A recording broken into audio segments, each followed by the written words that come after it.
शं वरुणः शन्नो भवत्वर्यमा शन्न इन्द्रो बृहस्पतिः शन्नो विष्णुरुक्रमः ॐ शान्ति शान्ति शान्तिः।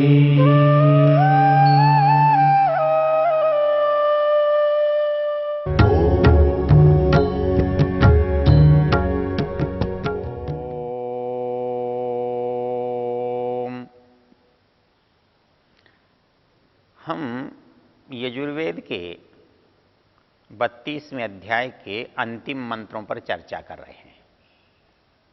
अंतिम 4 मंत्रों में परमेश्वर से बुद्धि की प्रार्थना की गई है। हमने मंत्र देखा था, सदसस्पतिमद्भुतम प्रियम इंद्रस्य काम्यम सनिम मेधाम अयाशिषम स्वाहा। इस मंत्र का ऋषि मेधाकामः और इस मंत्र का देवता इंद्र। तो यहाँ इंद्र जो जीवात्मा है वो परमेश्वर से मेधा की कामना कर रहा है। तो यहाँ पहले शब्दों में परमेश्वर का स्वरूप है, वो ज्ञान न्याय दंड सबका अधिपति है, वो सभा का स्वामी है और वो इंद्र आत्मा का प्रिय है। तो इंद्र उससे चाहता है।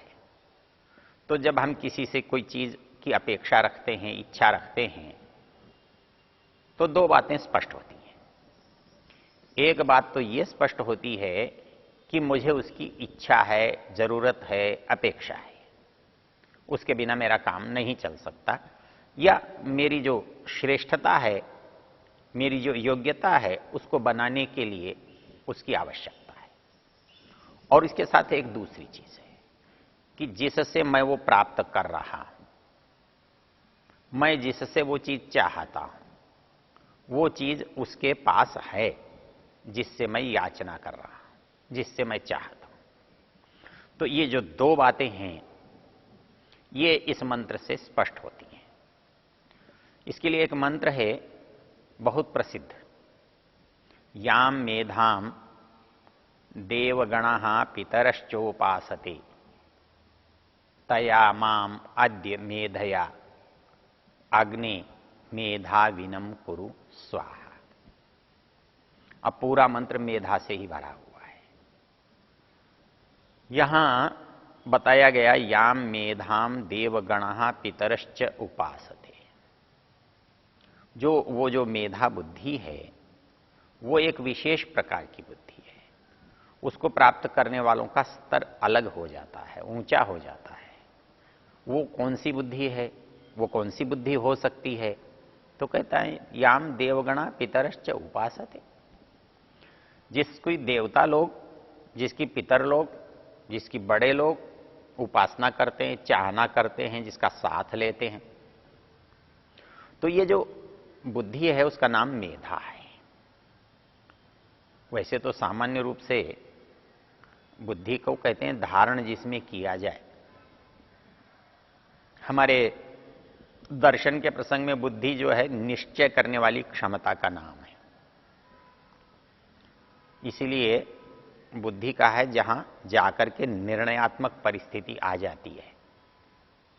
और निर्णयात्मक परिस्थिति का जो रूप है, जिसमें वो क्षमता है, हम उसे बुद्धि कहते हैं। तो इसके लिए शास्त्र कहता है निश्चयात्मिका बुद्धि। हम जहां ऊपर नीचे विचार करके, संकल्प विकल्प करके, करें न करें हानि लाभ सोच के जब हम निर्णयात्मक दशा में पहुंचते हैं तो उसे हम बुद्धि कहते हैं। वो निश्चयात्मक स्वरूप है। लेकिन यहां बुद्धि को एक विशेष प्रकार का नाम दिया है, मेधा। तो मेधा कैसी बुद्धि? तो कहता है धारणावती बुद्धि। बुद्धि के जो गुण हैं वो बहुत सारे हैं। चाणक्य ने अपने अर्थशास्त्र में भी गिनाए हैं, आयुर्वेद के प्रसंग में भी आते हैं। उनकी विस्तार से यहां चर्चा नहीं करेंगे। यहां तो केवल इतनी बात है कि मेधा किसे कहते हैं।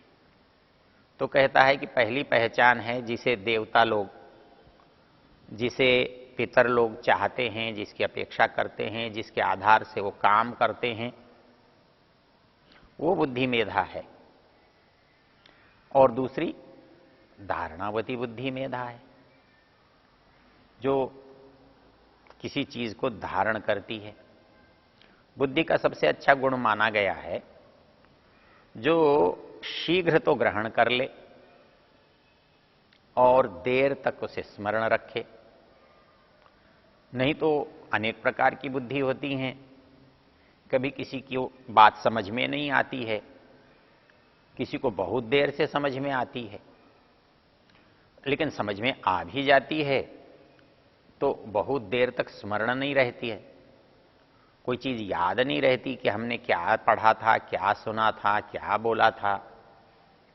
तो इसलिए बुद्धि की जो विशेषता है, बुद्धि की जो योग्यता है, वो है, इसको महाभारत ने कहा है, क्षिप्रम विजानाति चिरम शृणोति।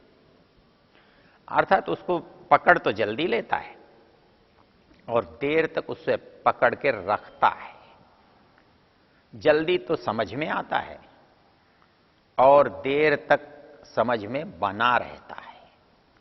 तो ऐसी जो हमारी बुद्धि है, जिसके आधार पर देवता लोग अपना जीवन, अपना कार्य संपादित करते हैं, परमेश्वर से उस बुद्धि की याचना की गई है। तो यहां पर एक शब्द है सनिम मेधाम, अर्थात मेधा तो चाहिए, बुद्धि तो चाहिए। कैसी बुद्धि? सनिम, जो अच्छे और बुरे को, सही और गलत को, उचित और अनुचित को अलग कर सके, उसका निर्णय कर सके, और इसलिए उसको जल्दी से निर्णय कर सके। ऐसी सनिम मेधा, वो ऐसी विभाजन करने वाली, अच्छे बुरे को अलग अलग विवेक करने वाली बुद्धि की बात कर रहा है। इसको समझने के लिए हम एक मंत्र का सहारा ले सकते हैं। वो मंत्र ऋषि दयानंद ने जात कर्म संस्कार में लिखा है, उद्धृत किया है। वहां पर पिता बालक के लिए जो कामना करता है, जो आशीर्वाद देता है, वहां पर एक मंत्र उद्धृत है, अश्मा भव, परशुर्भव, हिरण्यम अस्त्रितम भव, वेदो वै पुत्र नामासी, स जीव शरदशतम। यहां पर जो पुत्र है, जो वेद के लिए अवतरित होता है, साक्षात वेद है, उसकी 100 वर्ष तक जीवन की कामना करते हुए उसे कैसा होने के लिए कहा गया है। कहता है अश्मा भव। अश्मा पत्थर को कहते हैं। वेद में मंत्र आता है, अश्मन्वती रीयते संरभध्वम, कि यह संसार जो है एक पथरीली, तेज बहने वाली पहाड़ी नदी जैसी है। अश्मन्वती, इसमें पत्थर हैं, नुकीले पत्थर पड़े हुए हैं। जैसे पहाड़ों में नुकीले पत्थरों वाली नदी को पार करना, पानी कम होने पर भी प्रवाह अधिक होने के कारण, पत्थर नुकीले होने के कारण उसको पार करना कठिन है, कठिन समझा जाता है। तो यहां अश्मा शब्द का अर्थ है पत्थर। और यहां कामना की गई है, पिता इच्छा करता है कि मेरा पुत्र जो है उसके अंदर कुछ पत्थर जैसी दृढ़ता हो। तो कहां हो सकती है? वो बुद्धि में तो हो जाएगी तो अनर्थ हो जाएगा। तो इसलिए यहां कहा गया अश्मा भव शरीर से, क्योंकि अन्यत्र एक स्थान पर मंत्र आता है अश्मा भवतु नस तनु, अर्थात हमारा जो ये शरीर है वो मजबूत हो, दृढ़ हो, पत्थर जैसा। तो अश्मा भव, हे बालक तू शरीर से दृढ़ हो जा। अश्मा भव परशुर भव, तू जो अंदर है, ये तो बाहर था, जो अंदर है वो तेरा विवेक जो है वो परशु जैसा होना चाहिए, पैना होना चाहिए, अर्थात बांट सकने की योग्यता वाला होना चाहिए। हिरण्यम अस्त्रितम भव। तीसरी जो चीज मांगी है कि भाई कोई व्यक्ति बुद्धि से अच्छा हो सकता है, शरीर से बलवान हो सकता है, लेकिन वो व्यक्ति अच्छा हो ये अनिवार्य नहीं है। चोर की, डाकू की, जेब काटने वाले की, धूर्त की बुद्धि भी अच्छी होती है, डाकू का बल भी अच्छा होता है, लेकिन इतने से कोई अच्छा नहीं बनता। अच्छा होने के लिए इतना पर्याप्त नहीं है। इसलिए कहा गया है हिरण्यम अस्त्रितम भाव। ऐसे व्यक्ति में जिसकी बुद्धि अच्छी हो, जिसका शरीर दृढ़ हो, उसके अंदर आकर्षण होना चाहिए, दूसरे लोग उसको चाहें, पसंद करें, उसकी प्रशंसा करें, ऐसा होना चाहिए। तो वो होता है गुणों से, यश से, उसके श्रेष्ठ कर्मों से। तो यहां पर जो मंत्र में मुख्य बात विचारने की थी वो है बुद्धि कैसी हो। तो इसमें कहा गया था हिरण्यम अस्त्रितम भव और परशु भव। परशु तू पैनापन लिए हुए हो, तेरे अंदर दृष्टि और उसका विवेचन करने की योग्यता प्रचुर प्रखर हो।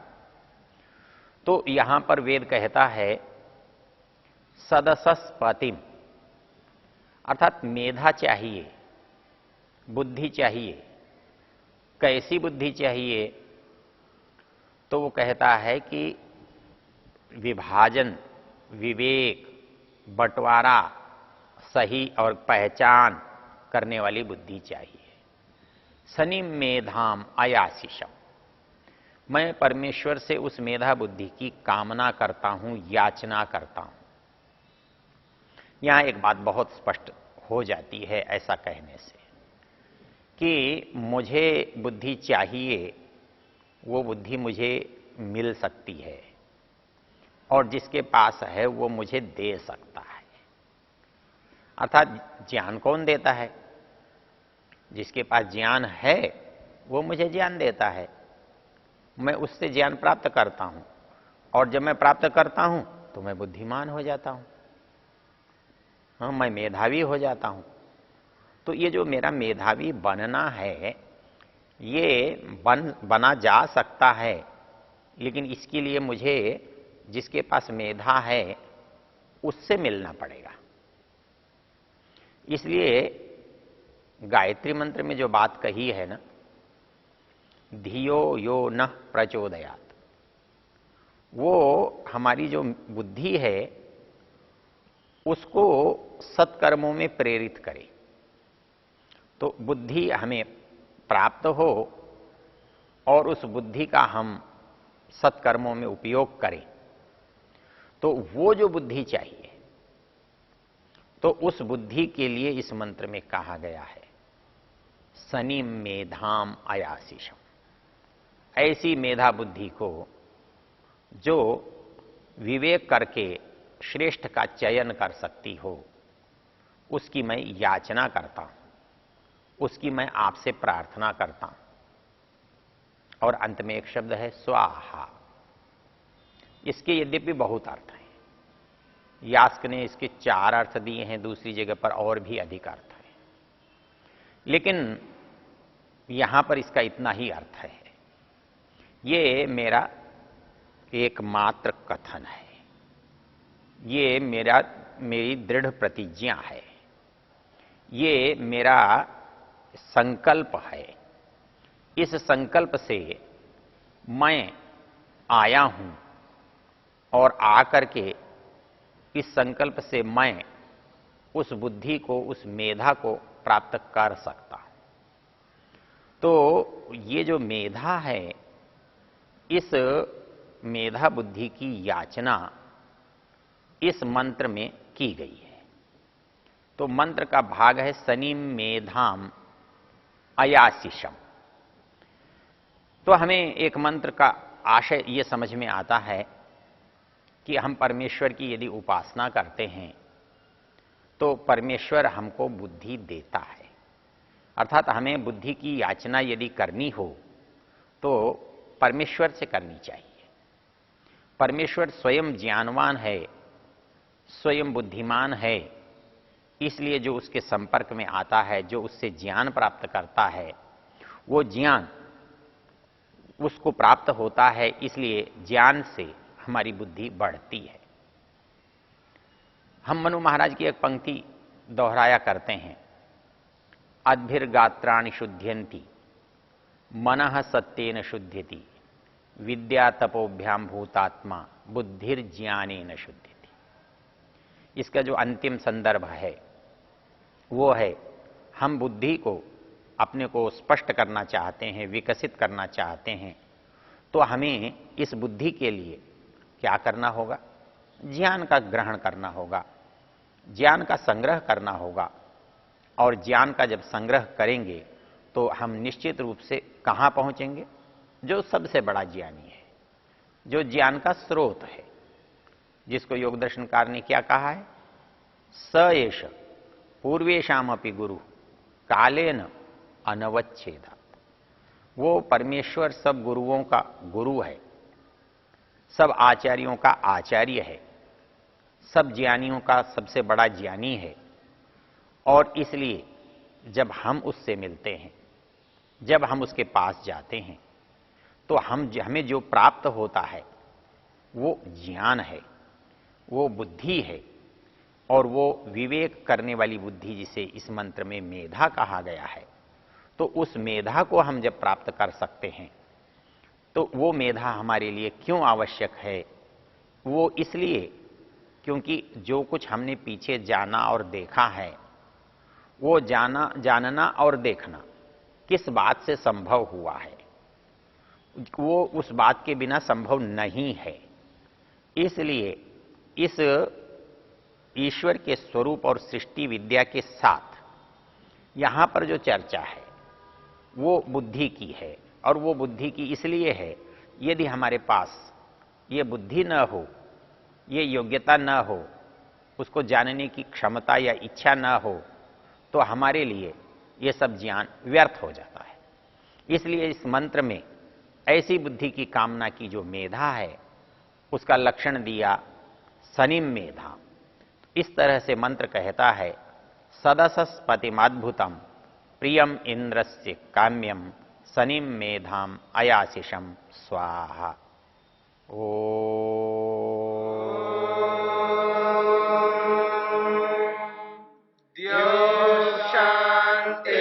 शांतिरंतरिक्षम शांतिर्पृथिवी शांतिरापः शांतिरोषधयः शांतिः वनस्पतयः शांतिर्विश्वे देवा शांतिर्ब्रह्म शांति सर्वं शांति शांतिरेव शांति शांति